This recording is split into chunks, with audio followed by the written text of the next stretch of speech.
जैसे जैसे लोग साइंस को डिस्कवर करते जा रहे हैं, जैसे जैसे लोग मेडिकल फील्ड को डिस्कवर करते हैं, उतना वो अधिक समझ पा रहे हैं कि जो कुछ बाइबल के प्रिंसिपल्स हैं, जो बाइबल में चीजें लिखी हैं, वो एक वे ऑफ लाइफ है, वही रियलिटी है, वही सच्चाई है। बाइबल किसी धर्म को परिवर्तित करने के लिए नहीं, बल्कि मनुष्य क्या है, वो किस लिए बना, उसके जीवन में परमेश्वर क्या चाहता है और उसके जीवन में खुशी और आनंद और सुख कैसे आएगा, बाइबल में सारी चीजें लिखी हुई। आपकी बॉडी में जो मैंने पिछले हफ्ते समझाया था, जो हीलिंग करता है प्रोटीन, उसका नाम क्या है? लेमिनिन। हाँ, जब डॉक्टर्स ने स्टडी किया तो क्या मालूम हो, उसकी पिक्चर ऐसे दिखा देना कि लेमिनिन नाम का प्रोटीन है, अगर ये आपके शरीर में ना हो तो शरीर हील नहीं करता। जख्म होता है ना लोगों का, चंगा ही नहीं होता, जख्म भरता ही नहीं है। तो डॉक्टर्स ने फाइंड किया कि जो लेमिनिन है वो एक स्कैप फोल्डिंग का काम, शटरिंग का काम करता है। वो वे है, वो एक रास्ता बनाता है कि हीलिंग वाले जितने भी प्रोटीन हैं, जहाँ बीमारी है, जहाँ कोई चोट है, जहाँ कोई रोग है, वहाँ वो जाएं और उसको हील करें। अगर लेमिनिन ना हो तो हीलिंग नहीं होती, और लेमिनिन क्रॉस की तरह है पूरी तरह से। अब ये मैंने तो नहीं बनाया, ये मैंने तो नहीं कहा। अब ये 2000 साल पहले, जब 2700 साल पहले, 5000 साल पहले जब बाइबल में कोई पद लिखा जा रहा था, तो वहां तो तब कोई ब्लड टेस्ट नहीं होता था, माइक्रोस्कोप नहीं होता था। ये तो माइक्रोस्कोप से देखा जी, फिर यीशु मसीह ने क्रूस को चुन लिया कि ऐसे ही क्रूस में मैं जान दूंगा। वो 2000 साल पहले की बात है, लेकिन आज आपके ब्लड में जो हील कर रहा है वो क्रॉस है। आप मेरी बात समझ रहे हैं? जैसे जैसे हम मेडिकल फील्ड में आगे जाते हैं, बढ़ते हैं, और जब हम बॉडी की थोरो स्टडी करते हैं, कंप्लीट स्टडी करते हैं, हमें मालूम होता है कि बाइबल का एक एक पद, एक एक अध्याय जो है वो इतना कंप्लीट है, वो इतना पूरा है और इतना सामर्थी है कि आपका विश्वास बढ़ जाता है परमेश्वर के ऊपर। मेरी बात समझ रहे कि नहीं? लोगों को यह मालूम नहीं कि चर्च में आखिर क्या होता है, कि लाखों लोग चर्च चले जाते हैं जी, पंजाब में धर्म परिवर्तन हो रहा है, इंडिया में धर्म परिवर्तन हो रहा है। एक पॉलिटिशियन मुझसे मिले थोड़े दिन पहले और मैंने उन्हें बताया कि क्या होता है चर्च में। एक व्यक्ति चर्च में आया, उसका डाइवोर्स होना था, तो वो चर्च में आया कि परमेश्वर, मेरी वाइफ के साथ मेरा डाइवोर्स जल्दी हो जाए, मैं प्रार्थना करता हूं। तो किसी ने कहा तू चर्च जाता रहे, जल्दी छुटकारा हो जाएगा। उसने कहा ठीक है। वो आया चर्च, प्रेयर करने लगा, परमेश्वर मैंने छुटकारा दे, मेरी जनानी तो छुटकारा दे, प्रार्थना करने लगा और आने लगा चर्च। और जब चर्च में आया तो मैंने वचन दिया एक दिन की, परमेश्वर डाइवोर्स से नफरत करता है। जब उसे वचन मालूम हुआ कि परमेश्वर तो डाइवोर्स से नफरत करता है और मैं प्रभु से कह रहा हूं कि प्रभु मुझे डाइवोर्स जल्दी चाहिए, तो ये तो गलत प्रार्थना नहीं हो गई? इसका मतलब मुझे अलग प्रार्थना करनी चाहिए कि प्रभु तेरी मर्जी पूरी हो, तेरी मर्जी पूरी हो। वो प्रार्थना करने लगा और सारे लोग उससे नाराज रहते थे। और जब वो प्रेयर करने लगा, परमेश्वर ने उसके रास्तों को खोला, सरपंच पंच उससे मिले, बातें होने लगी, रास्ता बनने लगा, और उसकी वाइफ के साथ उसका पैचअप हो गया। दोबारा बेबी फिर हुआ, पहले एक था तो फिर दो हो गए, अब पता नहीं 3 है कि 2 है कि 4 है, मेरे को पता नहीं, लेकिन वो चर्च में आता मुझे इतना बताए। आप मेरी बात समझ रहे कि नहीं? तो जब वर्ड ऑफ गॉड उसके अंदर गया तो परमेश्वर ने उसकी जो प्रॉब्लम थी उसे खत्म कर दिया। जब वचन अंदर गया तो मुश्किल खत्म हो गई, हां या ना? तो हमें ये मेक श्योर करना है कि आज जो वचन मैं सुनने जा रहा हूं, मैं इसको फॉलो करूं ताकि मेरी जिंदगी में वो सारे जितने कर्स हैं वो फिनिश हो जाएं। हालेलुया। क्योंकि जो वचन है वही एक्चुअल में डिलीवर करता है। जब परमेश्वर के लोग दुखी थे शैतान से, और राजा फिरौन राजा उन पे अत्याचार कर रहा था, उनको एक्स्ट्रा लेबर के काम दे रहा था, उनको दुखी कर रहा था, तो वचन कहता है उन्होंने परमेश्वर की दुहाई दी। जब उन्होंने परमेश्वर को कहा प्रभु हमें छुड़ा, तो परमेश्वर ने अपने दास मूसा को भेजा, और मूसा ने परमेश्वर के वचन उन्हें सुनाए। और कहा कि अगर तुम इन वचनों के ऊपर चलोगे तो परमेश्वर तुम्हें छुटकारा देगा। यानी जब भी आप प्रेयर करते हैं कि परमेश्वर मुझे छुड़ा, मेरी बात कर, मुझे आजाद कर, तो परमेश्वर हमेशा अपने दासों से बात करता है कि वो वचन आपको दें, और वो वचन अगर आपने फॉलो किया, लाइफ कभी भी सेम नहीं होगी। बाइबल में हर एक चीज का एक सिस्टम ठहराया गया है। परमेश्वर ने हर एक सिस्टम को बनाया। उसने सूर्य को उतनी ही दूर बनाया जितना चाहिए था, नजदीक नहीं, ज्यादा दूर नहीं। चंद्रमा को बनाया, उसके अलग रीजन थे।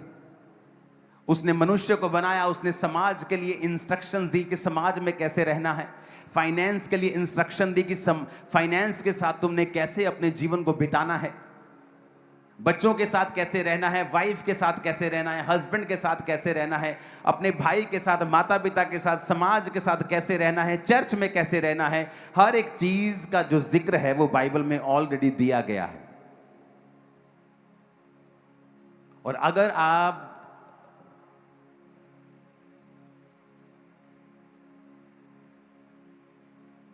इस बात को समझेंगे कि आज मुझे वचन चाहिए परमेश्वर का और मुझे आजाद होना है, आज जो भी परमेश्वर का आत्मा मुझसे कहेगा मैं सुनूंगा, मैं उसे सुनने के लिए तैयार। और ये लोग आगे बैठे हैं, ये नहीं, ये तो जस्ट मैंने कुछ केस सामने बिठा लिए। एक एक जन जो यहां बैठा है, आपकी लाइफ में बड़ा काम परमेश्वर आज करेंगे। मैं चाहता हूं चर्च समय से पहले फिल हो जाती है। आज मैं समय से पहले आया हूं। मेरी इच्छा है कि मैं और पहले आऊं, और पहले आऊं, 2 घंटे पहले आऊं। मैं रियल में आपको बता रहा हूं, और फ्यूचर में करेंगे इसे। आपको जल्दी आने की मैं आदत डालने वाला हूं। जब परमेश्वर ने इंसान को बनाया, उत्पत्ति 2 उसकी 24 आयत में लिखा है। अब आपको यह बात समझनी है कि परमेश्वर ने जब आदम को बनाया और आदम उसके काम कर रहा था और परमेश्वर की सेवा कर रहा था और परमेश्वर के दिए गए कामों में था, और परमेश्वर ने कहा आदम का अकेला रहना ठीक नहीं है, मैं आदम के लिए एक सहायक बनाऊंगा। और सारे जीव जंतु उसके पास आकर मैच करने लगा और किसी से मैच नहीं हुआ। तो परमेश्वर ने आदम के अंदर से एक पसली को निकाला और उसकी जगह मांस भर दिया, और परमेश्वर ने औरत को बनाकर उसे आदम के पास लेके गया। और आदम ने जब औरत को देखा तो उसने एक भविष्यवाणी की कि तू नर में से निकाली गई है, इसलिए तू नारी कहलाएगी। तू मेरी हड्डी में से, तू हड्डी और मेरे मांस, तू निकाली गई है, इसलिए तू नारी कहलाएगी। और परमेश्वर ने उसके साथ उसको मैच किया, और परमेश्वर ने एक सिस्टम बनाया और एक हेल्पर के रूप में औरत को, कि मैं इसके लिए एक हेल्पर बनाऊंगा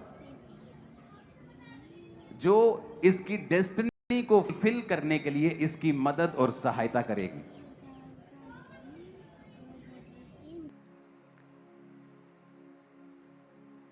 जो इसकी जो बुलाहट है उसको पूरा करने में इसकी मदद और सहायता करेगी। अगर आप दुनिया भर में निगाह मारें, जिन हस्बैंड्स के साथ वाइव्स होती हैं उनके फेल होने के चांस कम होते हैं दूसरों से जो अकेले काम करते हैं। एक चीज मैं आपको बताता हूं,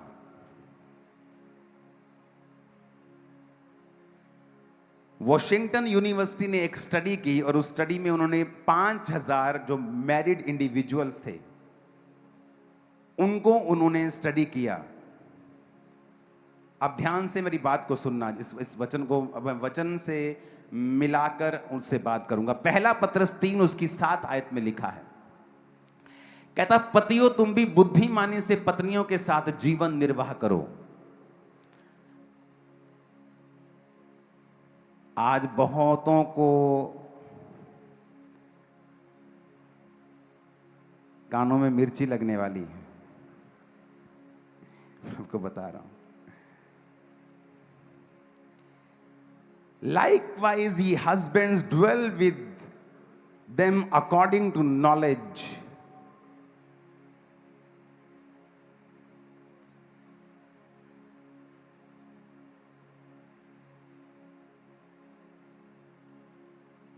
ऊंची आवाज में कहो नॉलेज। Giving honour. अगर ऑनर को आप इब्रानी यूनानी भाषा में पढ़ेंगे तो उसका ग्रीक भाषा में 5092 शब्द है, जिसका मतलब है टाइम, ए वैल्यू। कहता पतियों को कि बुद्धिमानी के साथ अपनी पत्नियों से जीवन निर्वाह करो और स्त्री को निर्बल पात्र जानकर उसका आदर करो, यह समझकर हम दोनों जीवन के वरदान के वारिस हैं, जिससे तुम्हारी प्रार्थनाएं रुक ना जाएं। अब ये पतरस जो था, ये परमेश्वर का दास था, ये मैरिड था। पौलुस ने कहा अगर तुम शादी नहीं करना चाहते हो तो ये अच्छी बात है, अगर तुम शादी के बिना रह सकते हो तो ये अच्छी बात है, लेकिन सबको ये बुलाहट नहीं है, सब लोगों की ये बुलाहट नहीं है। परमेश्वर सबके जीवन में ये नहीं चाहता है।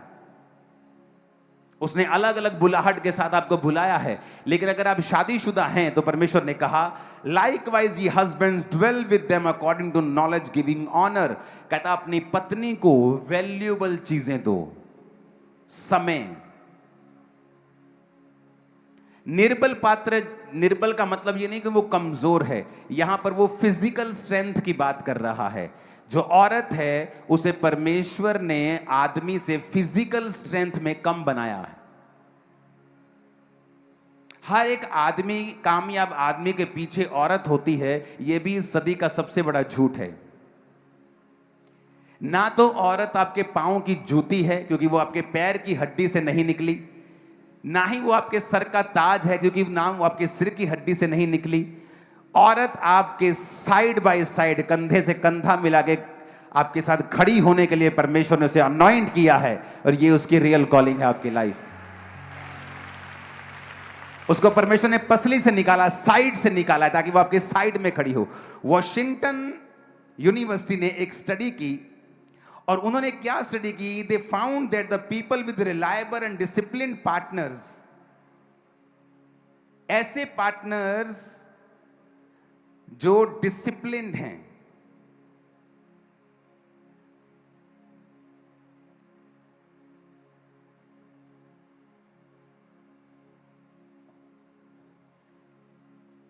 received more promotion, earned more money and felt higher job satisfaction.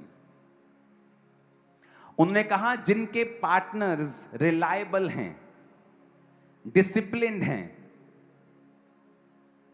मतलब पति पत्नी पे भरोसा कर सकती है, पत्नी को पति पे पूरा भरोसा है, पति को पत्नी के ऊपर पूरा भरोसा है, और वो दोनों एक दूसरे के ऊपर भरोसा कर सकते हैं। उसने कहा वो लोग, ये स्टडी क्रिश्चियन लोगों की स्टडी नहीं है, जो बातें मैं आपको बताता हूं ये जनरल पढ़ने वाले लोगों की स्टडी है जो पढ़ाई में हैं। उन्होंने स्टडी की कि जो लोग अपने पार्टनर सेल्फ, जो रिलायबल है, डिसिप्लिन पार्टनर जिनको मिला है, उन्होंने अपनी लाइफ में ज्यादा प्रमोशंस हासिल किए हैं, ज्यादा पैसे को कमाया है, और जिनकी लाइफ में जॉब सेटिस्फेक्शन ज्यादा है। रीजन बताता हूं क्यों। कहता तुम्हारी प्रार्थनाएं रुक ना जाएं। आप जानते हैं बहुत सी फैमिलीज की प्रेयर्स परमेश्वर अनसुना कर रहा है, क्योंकि आपकी फैमिली में ऑर्डर नहीं है, आपकी फैमिली मैनेज्ड नहीं है। पतरस ने खास बोला, उसने कहा अपनी पत्नी का आदर करो जिससे कि तुम्हारी प्रार्थनाएं रुक ना जाएं। तुम्हारी प्रेयर क्या है? परमेश्वर मुझे हील कर, मुझे फाइनेंस ब्लेसिंग चाहिए, मुझे बेबी बॉय, मुझे बेबी गर्ल, मुझे ये चाहिए, मुझे। परमेश्वर कहता तुम्हारी प्रार्थनाएं हिंडर हो जाएंगी। अगर आप हिंडर शब्द को, ग्रीक भाषा का 1581वां शब्द है, अगर आप उसको पढ़ेंगे तो उसमें लिखा है कट डाउन, टू फ्रस्ट्रेट। कहता तुम्हारी प्रार्थनाएं कट कर दी जाएंगी और तुम फ्रस्ट्रेट रहोगे अपनी लाइफ से। तुम्हारी लाइफ में खिंचाहट रहेगी, हर टाइम तुम खिंचोगे, क्योंकि तुम्हारी प्रार्थनाएं रुकी गई हैं, क्योंकि तुमने परमेश्वर के बनाए गए ऑर्डर को फॉलो नहीं किया है। अब ये जो स्टडी उन्होंने की, ये कोई स्टडी करने वाले लोग क्रिश्चियन नहीं थे, लेकिन आप नोटिस करो कि ये स्टडी इस वचन के ऊपर पूरा ठप्पा लगाती है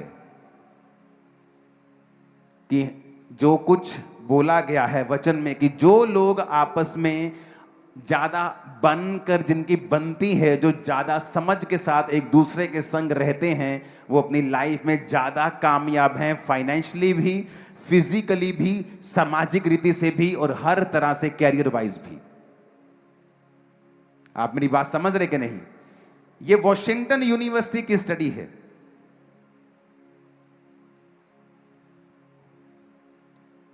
उसके अगली लाइन को हम पढ़ेंगे।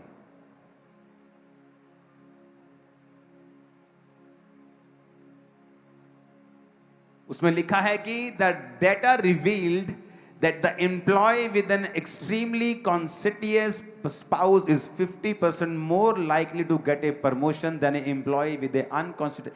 मतलब कहता वो कर्मचारी जिसका पार्टनर रिलायबल है, जिसका पार्टनर डिसिप्लिन्ड है, कहता वो लोग 50% ज्यादा प्रमोशंस पाते हैं अपनी जॉब्स में। ये स्टडी है, ये कोई हिंदू ने नहीं की, ये किसी क्रिश्चियन ने नहीं की, किसी सिख ने नहीं, किसी ने नहीं की। ये जस्ट स्टूडेंट्स ने अलग अलग जगहों पे जाके थाउजेंड्स ऑफ फैमिलीज के ऊपर स्टडी की है। आप देख लो, अन्य जातियों को मैंने स्टडी किया है, मैंने बॉलीवुड हीरोज पे स्टडी की है। जिन बॉलीवुड के हीरोज ने अपने पिता का आदर किया है और उनके बच्चों ने भी उनका आदर किया है, वो ज्यादा कामयाब हैं। वचन कहता अपने माता और पिता का आदर कर। आप देख लो उनको, आप स्टडी करो। जो व्यक्ति अपने पिता का आदर, अपनी माता का आदर करता है, लाइकवाइज उसके बच्चे भी सेम निकलते हैं और वो भी अपने माता और पिता का आदर करते हैं। और आप स्टडी कर लेना, बाइबल में जो लिखा है वो पूरा होगा, मैं आपको बता रहा हूं। आप उन लोगों की स्टडी करो, वो ज्यादा कामयाब होंगे। और मैं आपको बता सकता हूं ऐसे बहुत से लोग जिन्होंने पिक्चर्स की हैं और लोगों ने उनकी पिक्चर्स को सराहा है, पर वो कभी कामयाब नहीं हुए। उनके घर में जाके देखो, वो अपने पिता का आदर नहीं करता आदमी। मैं नाम नहीं लेना चाहता।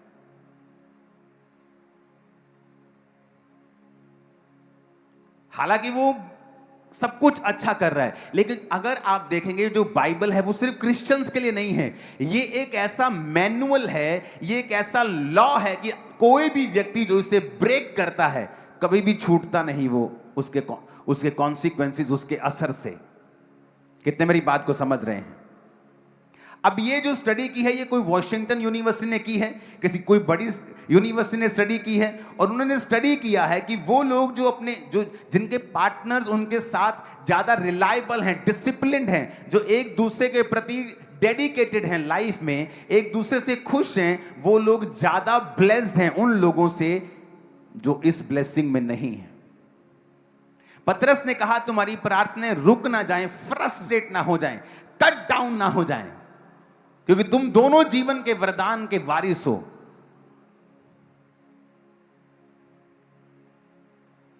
ऊंची आवाज में को हालेलुया। अब यह बात आपको समझनी पड़ेगी।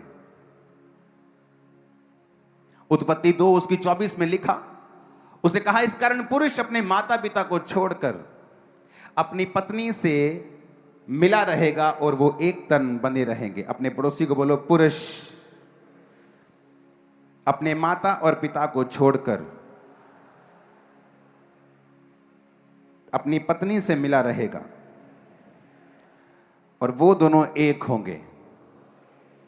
अब यहां पर वो बच्चे भी हैं, वो जिनकी अभी अभी शादी हुई है, वहां वो भी हैं जिनकी शादियां हो गई हैं और वो बड़े हो गए हैं। यहां वो भी हैं जिनके बेटों की शादियां हुई हैं, यहां वो भी हैं जिनकी बेटियों की शादियां हुई हैं। अब रूल सबके लिए एक है।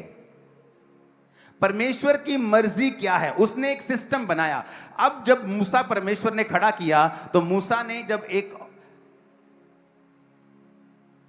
अन्य जाति औरत के साथ शादी की तो लोग उसके कुड़कुड़ाने लगे। तो परमेश्वर ने उसकी बहन को बुलाया, उसने कहा हाँ तू भी नबिया है, पर तुझे मालूम नहीं मूसा को मैंने हेड ठहराया है और तुझे जज करने का अधिकार नहीं दिया, इसलिए अब तू कोड़ी रहेगी। और उसे कोड़ हुआ।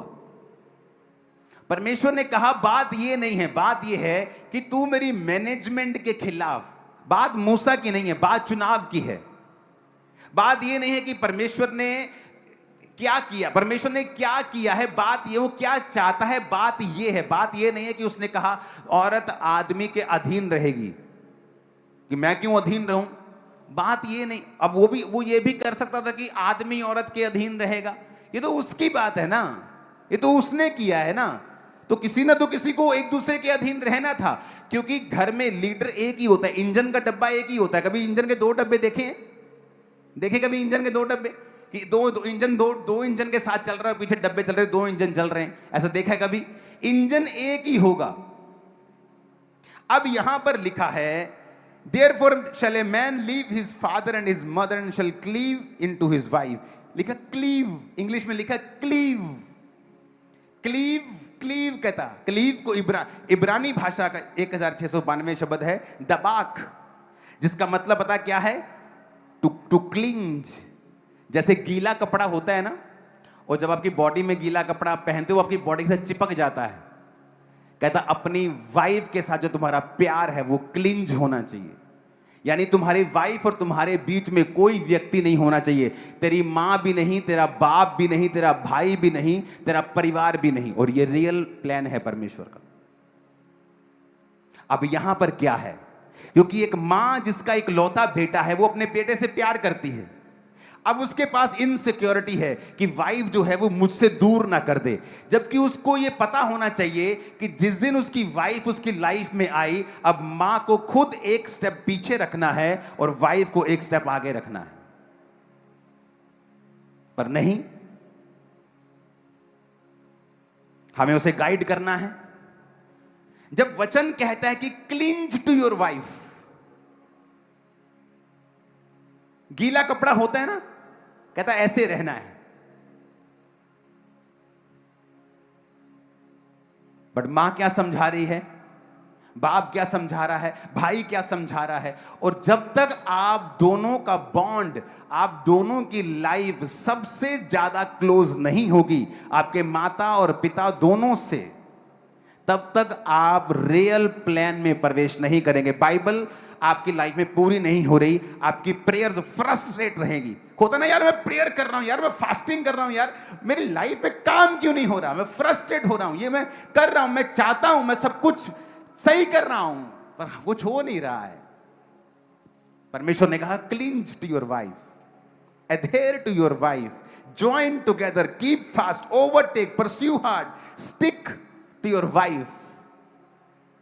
अब मां को यह चाहिए कि वो एक कदम पीछे हटे और अपनी बेटे को खुद अपनी पत्नी के क्लोज होने के लिए, और पत्नी की मां को चाहिए कि सारा दिन फोन पर चुगलियां करके उसको पति के खिलाफ करने की बजाय वो हेल्प करे कि वो पति के करीब जाए। क्यों? क्योंकि जब वो दोनों एक होंगे तभी ब्लेसिंग उतरेगी, नहीं तो नहीं उतरेगी।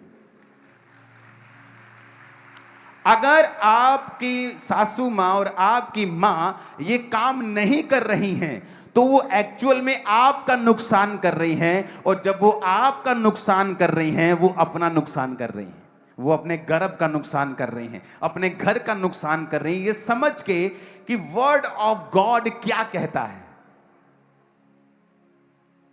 फिर से पढ़ेंगे इंग्लिश में भी, therefore shall a man leave his father and his mother, मनुष्य अपने माता पिता को छोड़कर अपनी पत्नी से मिला रहेगा, and shall cleave unto his wife। Cleave का मतलब फिर से दिखाएंगे, दबाक, that is clinch, गीले कपड़े की तरह चिपका हुआ, stick together। तुम और तुम्हारी वाइफ एक हो, कोई तुम्हें सेपरेट ना करे। बाइबल क्या कहती है?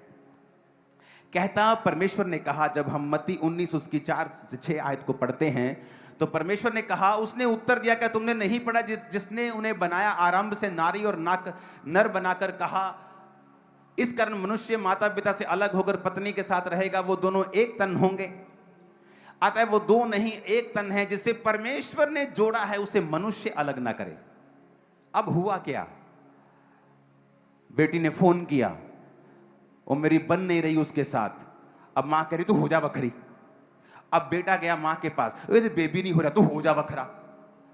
अब उसे वचन नहीं पता। क्यों समाज में आज, क्यों फैमिलीज में इतना कयोस मचा हुआ है, इतनी खिचड़ी रायता फैला हुआ है, इतनी मुसीबतें हैं, समस्याएं हैं? क्योंकि आज ना तो वचन की समझ है, ना हम ये समझ पा रहे कि बाइबल इस विषय में क्या कहती है। बाइबल में लिखा है, यीशु मसीह ने कहा जिसे मैंने जोड़ा है उसे मनुष्य अलग ना करे। जब आपकी मां आपकी पत्नी से आपको अलग करना चाहती है, उस पर भी परमेश्वर का कर्स आता है। जब आपकी सासू मां आपकी पत्नी को आपसे अलग करना चाहती है, उस पर भी परमेश्वर का श्राप आता है। आपको नहीं पता, क्योंकि यीशु ने कहा जिससे मैंने जोड़ा है उससे तुम अलग, मनुष्य अलग ना करे। अगर आपके पति ने आपको मारा है, कुछ देर के लिए अलग हो जाएं, ताकि वो आपको नुकसान ना पहुंचा सके। पर इसके कारण आप उससे डाइवोर्स नहीं ले सकते हैं।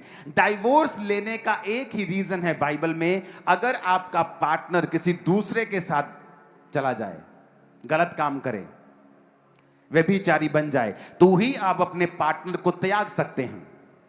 और अगर आपकी माता को या पिता को या भाई को नहीं पता है और वो छोटी छोटी बात पर आपकी पत्नी के खिलाफ आपके दिमाग में चीजें भर रहे हैं, आपके पति के खिलाफ आपके दिमाग में चीजें भर रहे हैं, वो भी वचन को तोड़ रहे हैं और उन पर भी कर्स आ रहा है, और आप भी समझ नहीं पा रहे हैं कि मुझे क्या करना है, मैं अपनी जिंदगी में कामयाब कैसे हूं। आप मेरी बात समझ पा रहे हैं कि नहीं? उसने कहा he shall cleave unto his wife.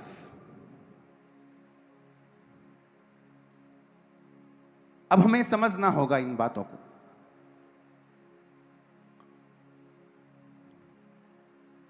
इफिसियों की पुस्तक 5 उसके 23 आयत से हम पढ़ेंगे, 22 से पढ़ेंगे। Wives, submit yourself unto your own husbands.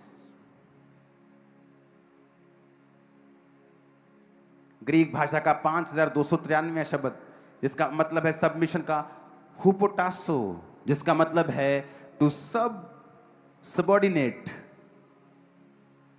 कहता जो वाइफ है वो सबऑर्डिनेट है, जिसका मतलब है जैसे एक आर्मी ऑफिसर होता है और उसके नीचे एक सेना होती है जो उसके हुक्म के ऊपर चलता है। ये मैं नहीं कह रहा हूं, अगर आपको हुक्म लेना पसंद नहीं है तो मेरी गलती नहीं है, आज मुझे क्षमा कर दें प्लीज। वाइफ को बोला है बी हुपोटासो, सबमिट योरसेल्फ, हुपोटासो to subordinate, reflexively to obey, to be under obedience, put under. इसका मतलब ये नहीं कि आप कम हैं, इसका मतलब ये एक मैनेजमेंट है। इसका मतलब ये नहीं कि वाइफ कम है, नहीं, ये एक मैनेजमेंट है जो परमेश्वर ने ठहराई है। कि परमेश्वर ने कहा आदमी का सिर मैं हूं, औरत का सिर आदमी है। आदमी मेरे अधीन रहे, औरत आदमी के अधीन रहे। मैंने घर टूटते देखे हैं। एक पास्टर की मैंने काउंसलिंग की और पास्टर ने कहा कि इसके बेबी होने वाला था और मैंने इसको बोला कि जाओ डॉक्टर के पास अभी चली जा, और उसने कहा ठीक है। उसने अपनी माँ को फोन किया, लड़की की माँ ने बोला ले असी खुदा नु मानते हैं, तू प्रेयर कर, चिंता ना कर तू। और उसका बेबी डेड हो गया गर्भ में ही। और जब वो मुझसे मिली, मैंने उसको कहा कि जब आदमी की जुबान खुदा की जुबान है तेरे लिए, लोगों के लिए क्या है छोड़ दे, पर तेरे लिए वो गॉड की वॉइस थी, क्योंकि तुझे सबऑर्डिनेट वचन कहता है। हुपोटासो मींस टू बी सबऑर्डिनेट, तुझे उसके। देखो कैसे मर्द तालियां बजा रहे हैं, तुम्हारी बारी भी आने वाली, चिंता मत करो। अब ये तालियां बजाएंगे, थोड़ी देर रुको। आप मेरी बात समझ रहे क्या? उसने कहा वो वॉइस, मैंने कहा वो वॉइस परमेश्वर की थी तेरे पास। परमेश्वर ने कभी कलीसिया से बात नहीं की, उसने मूसा से बात की, मूसा ने खुद मांगा, प्रभु मैं थत्था हूं, मैं लोगों से डायरेक्ट बात नहीं करूंगा, तो मुझे कोई आदमी दे दे, मैं उससे बात करूंगा, वो आदमी आगे बात करेगा। परमेश्वर ने कहा ठीक है, नहीं तो वो डायरेक्ट चुना गया था कि मैं तुझसे करूंगा, तू लोगों से करेगा। अब परमेश्वर मूसा से बात करता था और मूसा आगे बात करता था। परमेश्वर ने कभी भी लोगों से बात नहीं की। इसका मतलब ये नहीं कि वो लोगों से प्यार नहीं करता, या लोगों की कदर नहीं थी, या लोगों को वो छोटा समझता था या कम समझता था। कम छोटे मोटे की बात नहीं है, इट्स अ मैनेजमेंट। ये एक मैनेजमेंट है। बैंक का एक मैनेजर है, बैंक के आगे एम्प्लॉइज है, हर एक की अलग अलग ड्यूटी है। जब मैसेज आता है सीधा टॉप से तो मैनेजर को आता है, एम्प्लॉइज को नहीं आता। आप मेरी बात समझ रहे कि नहीं? तो ये परमेश्वर की मैनेजमेंट है कि उसने किसको, मर्द को, औरत को, बच्चों को, वाइफ को, हस्बैंड को, माता पिता को, भाइयों को कहां ठहरा। ये उसकी मैनेजमेंट है। हमें ये पढ़ना और सीखना है उसकी मैनेजमेंट में मैं कहां फिट होता हूं, वही मेरी ब्लेसिंग है। अगर मैं चाहता हूं कि मैं वाइफ की जगह चले जाऊं, मेरी ब्लेसिंग वहां नहीं है। मैं माता की जगह चले जाऊं, मेरी ब्लेसिंग वहां नहीं है। मेरी ब्लेसिंग वही है जहां बाइबल ने मेरे को ठहराया है। अब यहां पर जब हम पढ़ते हैं, उसने कहा submit your self unto your own husband as unto the Lord, कि जिस तरह प्रभु के, हे पत्नियों अपने अपने पति के ऐसे अधीन रहो जैसे प्रभु के। और उसका बेबी मर गया और अब उसका हस्बैंड उसे डाइवोर्स देना चाहता है। मैंने कहा तू भी गलत है, क्योंकि इस बात के कारण तू डाइवोर्स नहीं दे सकता। देखो शैतान कैसे फैमिलीज को खराब करता है। पहले औरत ने बात नहीं सुनी, अपनी मां की बात सुनती रही, चाहे वो दिखने में स्पिरिचुअल लग रही थी, उसकी मां ज्यादा स्पिरिचुअल लग रही थी। कई बार जब आपका स्पिरिचुअल फादर आपसे बात करता है, आपको वो स्पिरिचुअल नहीं लगता, लेकिन दूसरा व्यक्ति आपको स्पिरिचुअल लगता है, लेकिन एक्चुअल में आप और आपके स्पिरिचुअल फादर के बीच में हमेशा जो राइट होगा वो आपका स्पिरिचुअल फादर होगा। याद रखना, मैंने नोटिस किया है और मैंने ये सीखा है, हार्ड वे में अपने स्पिरिचुअल फादर के साथ मैंने सीखा है। कई बातों में मैं उनके साथ नाराज रहा, पर मुझे झुकना पड़ा, मैंने सीखा है। मैं आपको बता रहा हूं, मेरी लाइफ का एक्सपीरियंस भी है और बाइबल भी यही कहती है। अब यहां पर परमेश्वर ने क्या कहा, for the husband is the head of the wife, even Christ is the head of the church, कि जो पति है पत्नी का सिर है, जैसे मसीह कलीसिया का सिर है और स्वयं ही देह का उद्धार करता है। Therefore as the church is subject unto Christ, जिस तरह कलीसिया मसीह के अधीन है, पत्नियां भी हर बात में अपने पति के अधीन रहें। कितनी बातों में? कितनी बातों में? हर बात में। मेरी और मेरी पत्नी के बीच में एक भी अनसॉल्व्ड इशू नहीं है, एक भी। कपड़े पहनने से लेके, बाहर आने जाने से लेके, बच्चों से लेके, फ्यूचर से लेके, फाइनेंस से लेके, एक भी इशू नहीं है जहां हम बोले कि नहीं मैं इससे सहमत नहीं हूं, क्योंकि इसमें हमारी भलाई।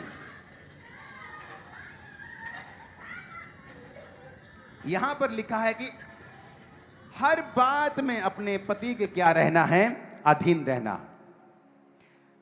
पतरस ने बड़ा अच्छा लिखा, उसने कहा तुम्हारी प्रार्थनाएं हिंडर हो जाएंगी, फ्रस्ट्रेट हो जाएंगी, कट डाउन हो जाएंगी। कि तुम प्रेयर कर रहे हो कि तुमने एक घर बनाया, किसी ने काट दिया, तुमने एक मंजिल खड़ी की, किसी ने काट दी, तुमने कुछ खड़ा किया, किसी ने काट दिया। कहते तुम्हारी प्रार्थनाएं लगातार कट डाउन होती जाएंगी, क्योंकि तुमने औरत को निर्बल पात्र समझकर उसका आदर नहीं किया। आदर का मतलब यूनानी भाषा में टाइम, वैल्यूएबल चीजें उसको देना अपनी औरत को। अब ध्यान से समझना, आगे बढ़ेंगे।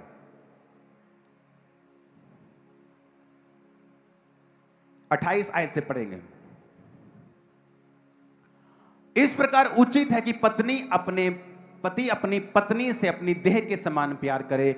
जो अपनी पत्नी से प्रेम रखता है वो अपने आप से प्रेम रखता है, क्योंकि किसी ने अपने शरीर से बैर नहीं रखा, वरन उसका पालन पोषण करता है, जैसा मसीह भी कलीसिया के साथ करता है।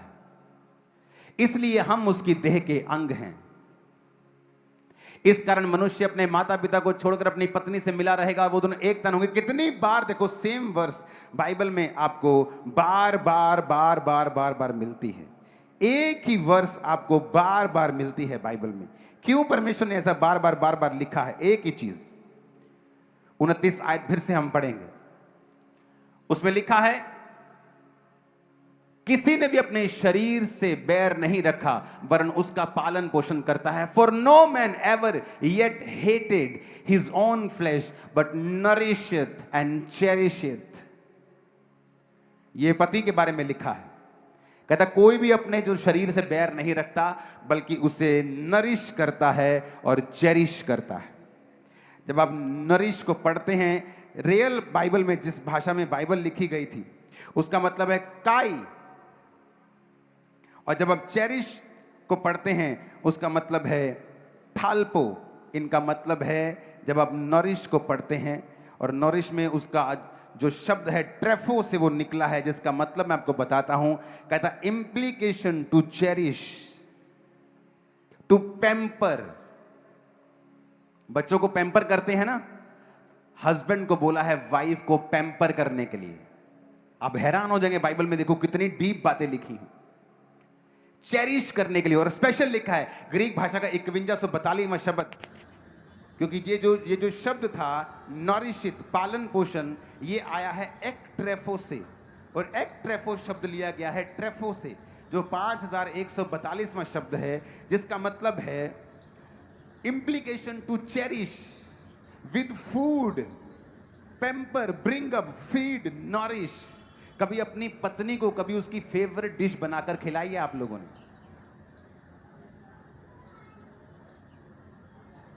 आपने अपनी पत्नी के ऊपर कभी इन्वेस्ट नहीं किया, आपको लगता है शादी हो गई छोड़ो। और ये आदमी की सबसे बड़ी भूल है और बेवकूफी है। उसे लगता है औरत दिन रात बस गधों की तरह खाना बना के मुझे खिलाई जाए, खिलाई जाए, खिलाई जाए, बस मैं खाता जाऊं, जानवरों की तरह खाता जाऊं, खाता जाऊं, खाता जाऊं, खाता। और वचन क्या कहता है? कहता जिस तरह मसीह ने तुम्हारा पालन पोषण किया है, तुम भी, कहता उसका क्या करो, but nourish it and cherish it.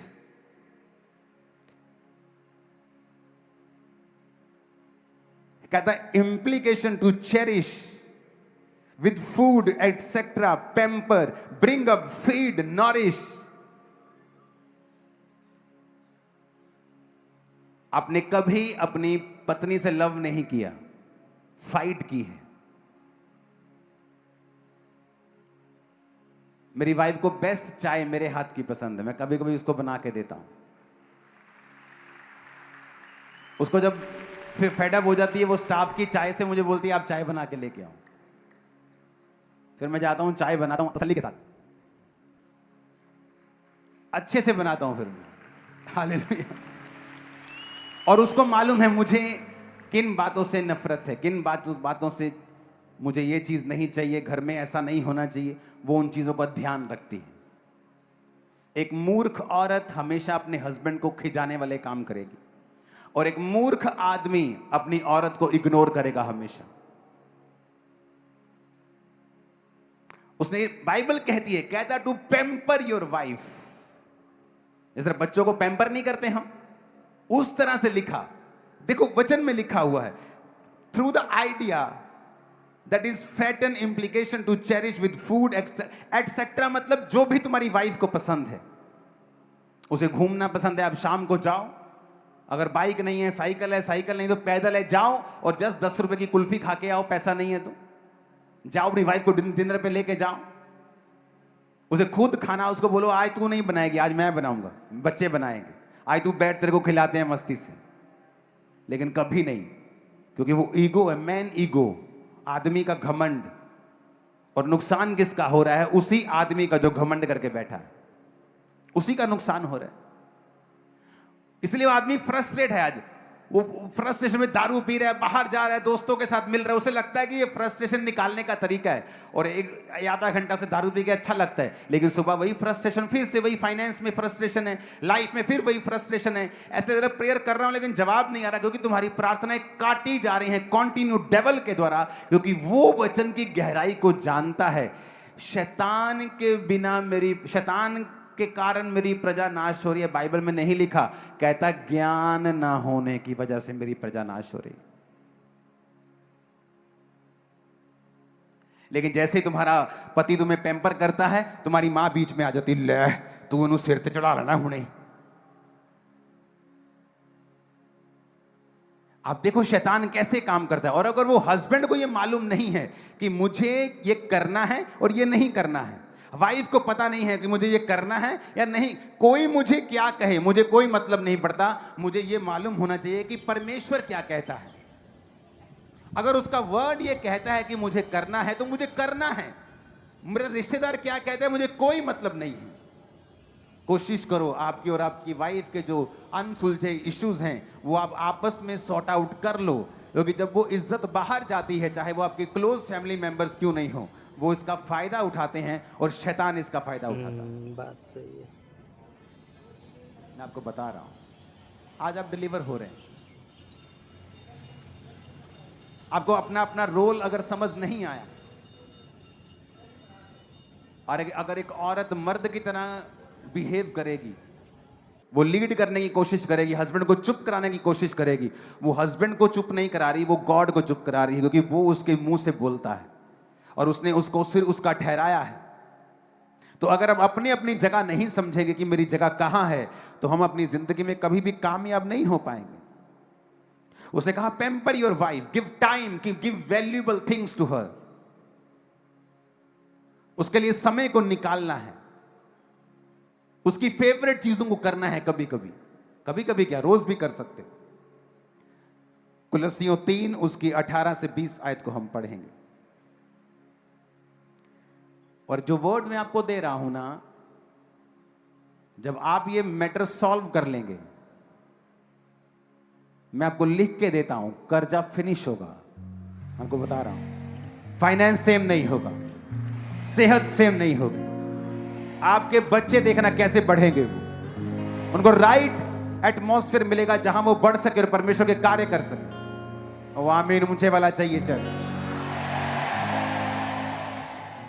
कुलस्सियों 3 उसकी 18 से 20 आयत को हम पढ़ेंगे।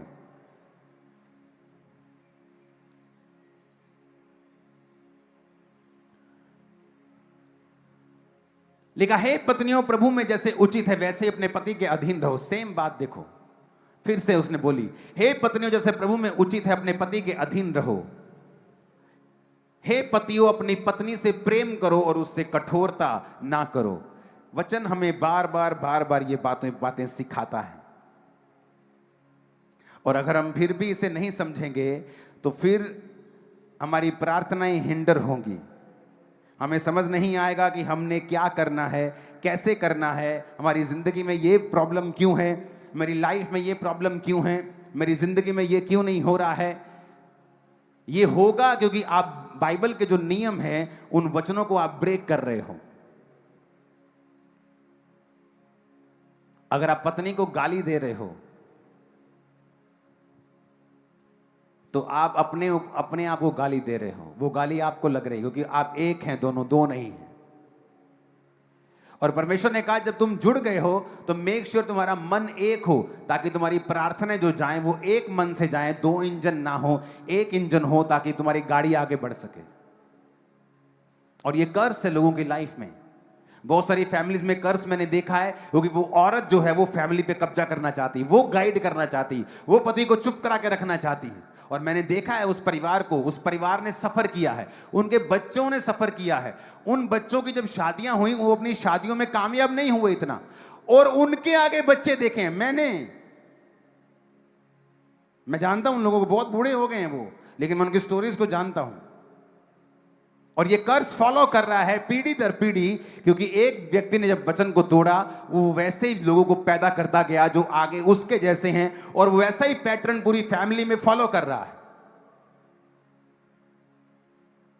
हालेलुया।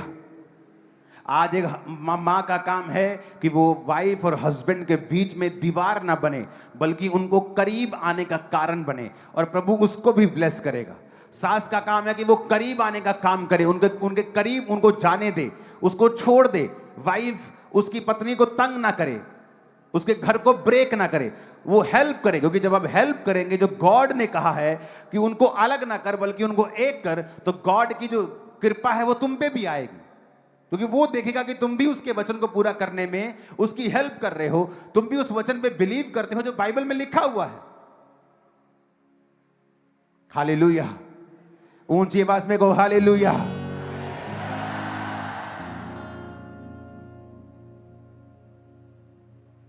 कितने इन बातों को समझ रहे हैं? आपको ये बात समझ आनी चाहिए कि जिस दिन आपकी पत्नी आपके साथ मिली, आप एक हो चुके हैं। अब यहां का हिसाब है, अगर पत्नी के घर में कोई प्रॉब्लम है, उसके पिता को कोई प्रॉब्लम है, या उसकी मां को कोई प्रॉब्लम है, पत्नी की मां को, तो हस्बैंड और उसकी फैमिली का पूरा जोर होता है कि हमारे घर से 1 रुपया भी वहां नहीं जाएगा। क्यों? क्योंकि ये रीत है। किसने बनाई ये रीत? कभी सोचा है? किसने कहा आदमी संघर्ष के लिए पैदा हुआ? किसी कभी सोचा है? हो सकता है जो तुम फॉलो कर रहे हो वो इस सदी का सबसे बड़ा झूठ और सदी की सबसे निकम्मी बात हो जो तुम फॉलो कर रहे हो, जब तक तुम्हें यह नहीं पता बाइबल क्या कहती है। वो पत्नी जो तुम्हारे लिए बच्चे पैदा कर रही है, तुम्हें खिला रही है, पिला रही है, तुम्हें बना रही है, सारा अपना घर छोड़कर तुम्हारे साथ है, तुम उसकी फैमिली की हेल्प नहीं कर पा रहे हो। तुम्हारे जैसा कंजूस और निकम्मा आदमी और कोई नहीं। और वो जो सब कुछ छोड़ के तुम्हारे पास है, अफ्रीका में अगर आपको शादी करनी है तो वहां सिस्टम राइट है, आपको औरत के लिए पैसे देने होते हैं उसकी मां को। मैं 10 गाय दूंगा, मैं 15 गाय दूंगा, डॉरी देते हैं वहां। यहां उल्टा हिसाब से लड़की भी ले लेते हैं और पैसा भी ले लेते हैं।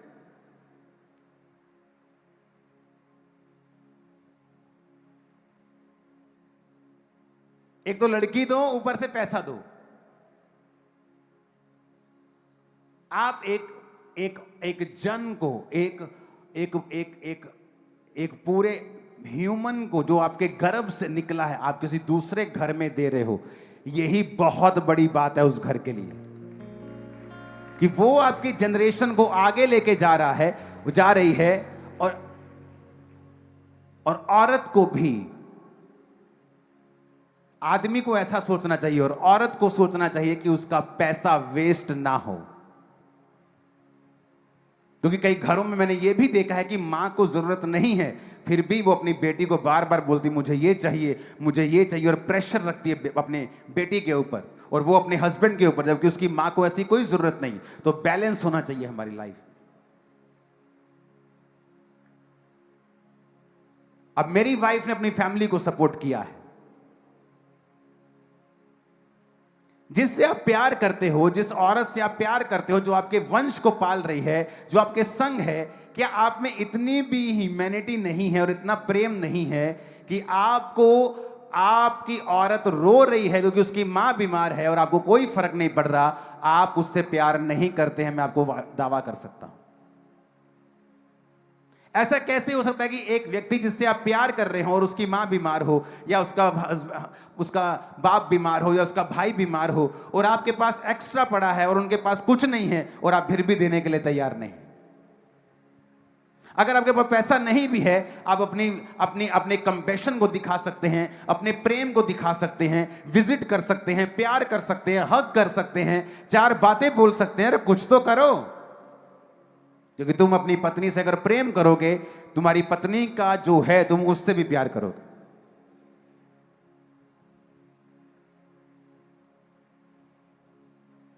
आज समझ आ रही है बातें कि नहीं आ रही?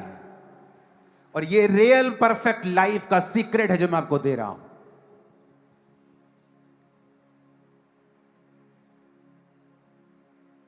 लेकिन आप, हमारे परिवारों में क्या है? नहीं, वहां कुछ नहीं जाना चाहिए। क्यों? किसने कहा? किसने कहा? ये किसने बनाया? ये लॉ, ये जो मुजस्समा, ये चमत्कार किसने बनाया है? पता ही नहीं किसने बनाया। हमारी समाज की रीत है।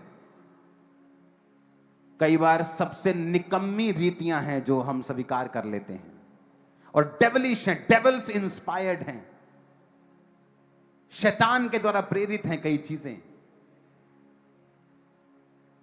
मैंने अपनी पत्नी से दहेज नहीं लिया, खुद खर्चा किया शादी पे। मैं जानता कि मैं कर सकता हूं, मैं करूंगा, दैट्स इट। हमें आज जब शादी करते हैं, ओह पास्टर जी साड़ी जात वाली लभी हो, तुम्हें यह चाहिए कि तुम्हें यह चाहिए कि वो खुदा की ओर से हो। जब हम दोनों मिले 16 जनवरी 2014, पहली बार मिले, ऐसे आमने सामने 17 जनवरी अगले दिन हमारी एंगेजमेंट थी, जस्ट एक दिन में। और एंगेजमेंट करने के बाद उसने मुझे बताया कि वो किस कास्ट से है। मैंने बताया, मैं उसको, चलो मेरा तो पता ही था कि मैं किसका। आप मेरी बात समझ रहे कि नहीं? उसने मुझे बताया एंगेजमेंट के बाद। मैंने घर नहीं देखा इसका, फाइनेंस क्या है, ये क्या है, वो कुछ नहीं देखा। वो देखा कि ये परमेश्वर की ओर से है। और एंगेजमेंट के बाद मालूम हुआ कि हम रविदास बिरादरी से हैं। अच्छा, हम खत्री बिरादरी से हैं। अच्छा ठीक है। इसने कहा मैं रविदास बिरादरी से। मैंने कहा अच्छा, हम खत्रियों में से, हिंदुओं में से हैं। अच्छा ठीक है। अच्छा, मेरा घर वहां है, हम ऐसे हैं। सब बाद में हम बात कर रहे हैं। अच्छा, नाल में पकोड़े खा रहे हैं, कोई स्ट्रेस नहीं। आप मेरी बात समझ रहे? जब परमेश्वर ने आदम हवा को बनाया, किस जात के साथ बनाया था? कोई जात थी आदम और हवा की? आदम हवा के बच्चों से पूरी दुनिया फैली। कोई जात थी? कोई धर्म था? मैं क्रिश्चियन हूं, मैं ये हूं, मैं वो हूं। परमेश्वर ने कोई धर्म नहीं बनाया। उसने आदमी बनाया, आदमी के लिए बाइबल रखी कि ये तुम्हारे मैनुअल बुक है, ये रूल है, रेगुलेशंस हैं, इन्हें फॉलो करना, तुम्हारी जिंदगी सही रहेगी। लेकिन आज देखो, जहां जहां वचन टूट रहा है, उन्हीं घरों में प्रॉब्लम्स है। आज फॉरेन में डाइवोर्स रेट ज्यादा क्यों है? क्योंकि पत्नियां अपने आप को कम नहीं समझना चाहती, और वही रीजन है डाइवोर्स का। पति जो है, उसके अंदर एक खूबी है, वो परमेश्वर के अधीन रहकर सेवा करता है, और वाइफ उसके अधीन है जो सेवा उससे करवाता है। और जब या तो वो सेवा करता है या करवाता है, लेकिन जब वो किसी व्यक्ति को अपने आमने सामने खड़ा देखता है कि वो उसके सामने उसका सामना कर रही है, वो उससे लड़ता है। या तो वो सेवा करता है या करवाता है, तो या वो लड़ता है। जब वाइफ सरेंडर नहीं होती, फिर वो लड़ता है, फिर वो फाइट करता है, क्योंकि ये उसके ब्लड में, परमेश्वर ने उसकी प्रोग्रामिंग इस तरह से की है। और जब आप जिसकी प्रोग्रामिंग इस तरह से की है, उसे चेंज करने की कोशिश करेंगे, आप फ्रस्ट्रेट हो जाएंगे, क्योंकि वो चेंज नहीं होगा। आप औरत के लिए लाखों रुपए के गिफ्ट ले आओ, उसे समझ नहीं आएगी जब तक आप मुंह से नहीं बोलेंगे कि मैं तुमसे प्यार करता हूं। ये उस तरह से बनाई गई है, शब्दों से ही इसको समझ आती। शैतान ने कैसे बहकाया औरत को? शब्दों से। उसे शब्दों से समझ आती, इसलिए औरत ज्यादा बातचीत करने में ज्यादा इंटरेस्टेड है। आदमी बैठेंगे बातचीत करने में कोई इंटरेस्टेड नहीं, इतना नहीं। और ठीक है कितना, ठीक है बा ठीक। और वो कितना औरत बैठे, वो कितना करे, वो कितना, उसको सारा कुछ जानना है, क्योंकि वो बात करने में इंटरेस्टेड है। और हस्बैंड जब उससे बात करता है, उसे समझ आती है, अच्छा मेरा हस्बैंड मुझसे प्यार करता है। और जब आप इन बातों को नहीं समझते हैं, एक फैमिली ब्रेक होती है और शैतान उसका फायदा उठाते हैं। कितने मेरी बातों को समझ रहे हैं? हस्बैंड को परमेश्वर ने बनाया ही इस तरह से है कि या तो वो सेवा करता है, या वो अपने अधीन सेवा करवाता है, यानी या वो अपने साथ अपने लोगों को अपने अधीन देखता है। वो आमना सामना जब देखता है, वो फाइट करता है, क्योंकि ये परमेश्वर ने बनाया है उसको ऐसा। ये प्रोग्रामिंग। मेरे पास एक डॉग है, ओके, वो कैनी कोर्सो नाम का डॉग है, जो इटालियन ब्रीड है, जो गार्ड डॉग है। अगर आप उसकी शक्ल देखेंगे, वो डर लगता है उसको देखकर, वो वाकई डरावना है। वो काट लेता है लोगों को।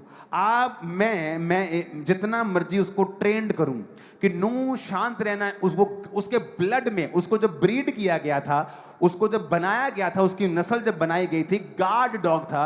यानी वो कभी भी पुछ पुछ करके, वो जो डॉग्स होते हैं ना घर में आपके छोटे, जो लैब्राडोर टाइप, आप उनको बिस्कुट दो, जो चोरी कर लो चाहे घर में, वो कुछ नहीं कहते। ये डॉग आपको उसको बिस्किट दो, आपका बिस्किट भी खा जाएगा, तुम्हें भी खा जाएगा। तुम उसको आगे पूछ पूछ करके चिकन दो, तुम्हारा चिकन भी खा जाएगा, तुम्हें भी खा जाएगा। वो ऐसा है कि तुम जितना मर्जी उसको बोलो, बेटा नहीं काटना है, काम डाउन, वो काटेगा। वो गार्ड डॉग है, वो भौंकेगा नहीं, वो काटता है लोगों को। हम उसको बांध के रखना पड़ता है, उसे अलग रखना पड़ता है। सिर्फ मेरी फैमिली में मेरी बात वो सुनता है।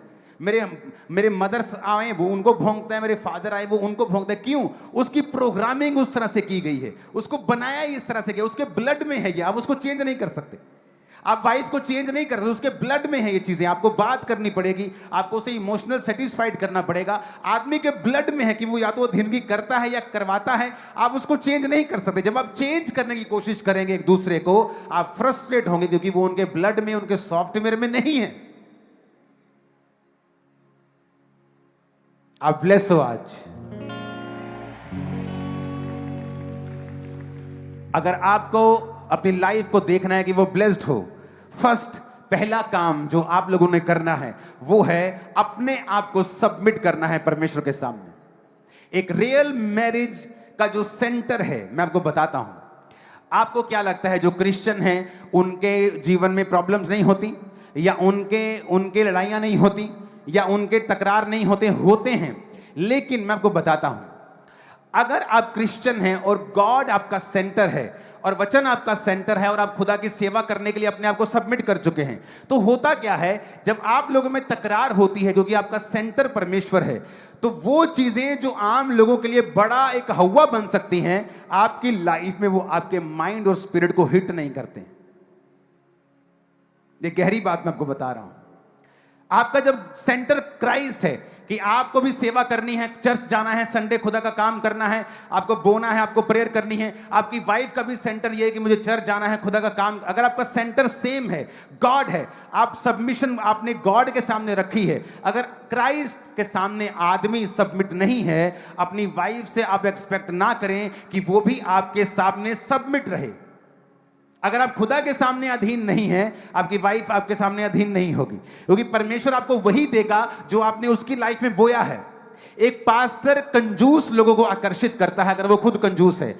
एक पास्टर अमीर लोगों को आकर्षित करता है अगर वो खुद बोने वाला है। तो आप जाके देख लो, आप जैसे होते हैं वैसे लोगों को आकर्षित करते हैं। अगर मैं आपको बीच में छोड़ दूं अभी आमीन करने के बाद, चुगली वाला चुगली को ढूंढ लेगा, व्यभिचारी व्यभिचारी को ढूंढ लेगा, आत्मिक आत्मिक को ढूंढ लेगा। आप हैरान होंगे कि ये लोग एक दूसरे को जानते नहीं थे, एक दूसरे को कुछ नहीं पता, लेकिन ऐसे एक दूसरे के साथ चिपक जाएगा। व्यभिचारी से व्यभिचारी, चुगल से चुगलखोर, चोर के साथ चोर, रोजे रखने वाले के साथ जुड़ जाएगा, आत्मिक आत्मिक के साथ जुड़ जाएगा, अपने आप, क्योंकि आप अपने जैसे लोगों को अपनी ओर खींचते हैं। और जब आप आदमी परमेश्वर के अधीन नहीं है, ये वचन पूरा फिर नहीं होता। आपकी पत्नियां आपके अधीन नहीं रहती। अगर आपको चाहिए गॉड की ओर से पत्नी आपको मिले, आपको परमेश्वर के अधीन रहना है, वर्ड फॉलो करना है, ताकि परमेश्वर आपको देखे। आदम परमेश्वर का काम कर रहा था जब उसने कहा परमेश्वर ने कि मैं इसको पत्नी दूंगा जो इसके साथ हेल्प करेगी, इसकी हेल्प करेगी, वो हेल्पर होगी। ऊंची आवाज में हालेलुया कहो जरा। अगर आप अपने पति का ऑनर नहीं करती हैं, प्रभु आपको ब्लेस नहीं करेगा। आप बीमार होंगी, आप प्रार्थना करती रहेंगी, जवाब नहीं आएगा। आप मेडिसिन पे मेडिसिन खाती जाएंगी, भजन संहिता 51 और 91 पढ़ती जाएंगी और जवाब नहीं आएगा, क्योंकि उसका वचन पहले पूरा होगा तो जवाब आएगा। अपने हाथों को उठाओ, इस वचन को ध्यान से सुनना फिर से और इसे पूरा करना।